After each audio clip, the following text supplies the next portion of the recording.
So Courtney, I'm drawing an interesting comparison here because it's something that I've always called it. And I love this example of what got me here. And then you get into leadership and people look up to you and ask, how did you get there? And you give them advice on how you got there.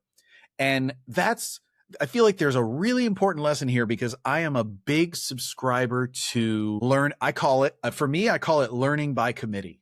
And what I mean is one person's advice isn't necessarily the right advice. It's advice. Like if they've been there, like if you're trying to get promoted or you're trying to get to the next level and you talk to the person above you about how they got there, that is some advice. So having nothing versus having that one is helpful. But then if you get 2, 3, 4 other perspectives and you learn by committee, and then you can choose which of those is the right one for you, that makes a much better plan to get to the better spot, whether that's email inbox to 0 or whether it's, any of these productivity habits that you've been working on. If you have a productivity habit that isn't working, then ask more than go for multiple perspectives on that thing so that you drive toward those multiple different solutions. And then you choose the 1 or 2 or 3 that you want to use. And so I say this, there's 2 important takeaways that I hope you take from this. The first one is, if you're giving advice, encourage people to go get more advice. Look for the angles, look for the different pieces. Well, and there's something really interesting about what you said there too, because it's nearly impossible to reverse engineer someone else's path. And the reasons for that are many, right? I'm a different person than you. My strengths and your strengths are different. I started doing what I do this many years ago. So me telling somebody else, it's a different environment now. And so somebody coming up as a leader would be like, well, how do I do this? Well, it's a little different.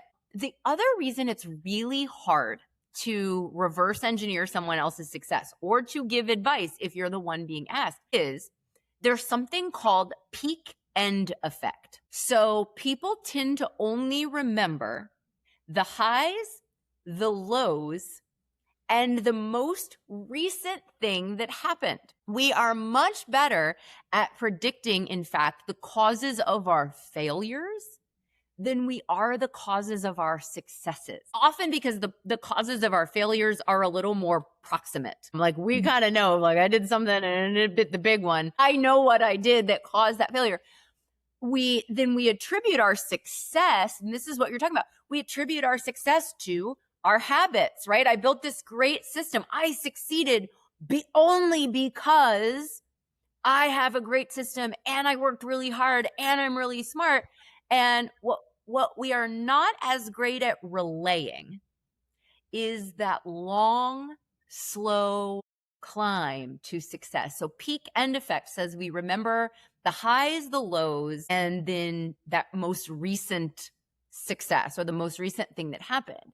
We tell people if somebody says, Courtney, how did you get to be successful? I'm going to be able to say, well, this was the low, but then this was the high.